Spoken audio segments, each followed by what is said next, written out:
పెడుతున్నాం అధ్యక్ష. కొన్ని కారణాల వల్ల రాలేకపోయింది. కానీ అధ్యక్ష దీని వెనకాల కూడా మా ప్రాంతంలో ఎంతో మంది చనిపోయిన వాళ్ళ కుటుంబాల కథలు కూడా ఉన్నాయి అధ్యక్ష. దాంట్లో ఉదాహరణ చూసుకుంటే నాదే అధ్యక్ష.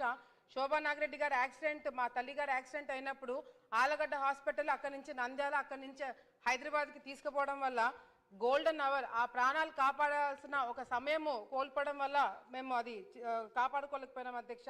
3 సంవత్సరాల లోపలనే ఉమా నాగిరెడ్డి గారికి కూడా అదే విధంగా హార్ట్ అటాక్ వచ్చినప్పుడు మళ్ళీ ఆయనని నంద్యాలకు షిఫ్ట్ చేసి, ఎక్విప్మెంట్స్ లేకపోవడం వల్ల నంద్యాలకు షిఫ్ట్ చేసి అక్కడి నుంచి కూడా హైదరాబాద్ షిఫ్ట్ చేసే లోపల ఆయన చనిపోవడం జరిగింది అధ్యక్ష. మళ్ళీ ఎటువంటి కుటుంబానికి అట్లాంటి జరగకూడదానికి అనుకునే మరి ఫస్ట్ నుంచి కూడా దీని గురించి నేను మాట్లాడుతున్నాను అధ్యక్ష. మొదట ఇవన్నీ కూడా పక్కన పెడితే అధ్యక్ష, డేటా అదేవిధంగా లాజిస్టిక్స్ అన్నీ కూడా మంత్రి గారి దృష్టిలో పెట్టి ఎందుకు ఆలగడ్డకి 100 బెడెడ్ అవసరం అనేది కూడా చెప్పడం జరుగుతుంది అధ్యక్ష. కర్నూలు చిత్తూరు హైవే ఏదైతే NH40 నా నియోజకవర్గం నుంచి వెళ్తుందో అధ్యక్ష, నాకు 6 మండలాలు ఉంటే 4 మండలాలు ఒక మున్సిపాలిటీ ఈ హైవేకి టచ్ అవుతుంది అధ్యక్ష. మరి ఈ NH వాళ్ళు ఇచ్చిన రిపోర్ట్ బేస్ చేసుకుంటే 2021-22లో అధ్యక్ష ఫేటల్ అంటే చనిపోయిన కేసెస్ 14, మొత్తం యాక్సిడెంట్లు 93 యాక్సిడెంట్లు అయినాయి అధ్యక్ష. 22-23లో చనిపోయిన కేసెస్ 8 అయితే టోటల్గా యాక్సిడెంట్లు అయింది 100 యాక్సిడెంట్లు అయినాయి అధ్యక్ష. 23-24లో చనిపోయిన నెంబరు 7 మంది అంటే అధ్యక్ష, టోటల్ యాక్సిడెంట్లు 95 జరిగినాయి అధ్యక్ష.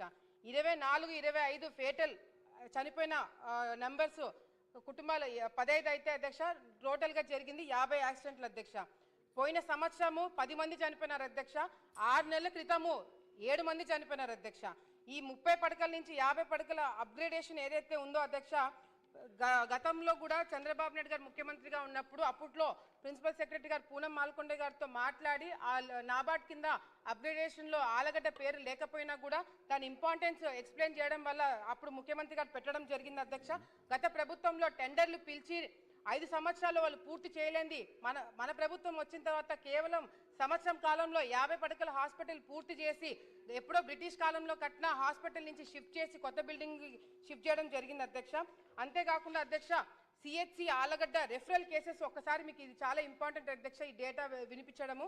ఈ రిఫరల్ కేసెస్ అంటే అధ్యక్ష, ఆలగడ్డలో డాక్టర్లు లేరనో, లేకపోతే ఎక్విప్మెంట్ లేదనో, లేకపోతే సీరియస్ కేసులు మేము టేకప్ చేయలేమని చెప్పి అటు నంద్యాలకు కానీ, కర్నూలుకు కానీ, ప్రొద్దుటూరు కానీ, కడపకి రిఫర్ చేసిన కేసులు ఒక సంవత్సరం కాలంలో ఒకసారి నేను చదివి వినిపిస్తాను అధ్యక్ష. లాస్ట్ జనవరిలో 98 కేసులు రిఫర్ చేశారు అధ్యక్ష, ఫిబ్రవరిలో 93, మార్చ్లో 78, ఏప్రిల్లో 89, మేలో 81, జూన్లో 90, అట్లా మొత్తం ఒక సంవత్సరం కాలంలో దాదాపుగా 1000 కేసులు పక్కా హాస్పిటల్కి రిఫర్ చేయడం జరిగింది అధ్యక్ష.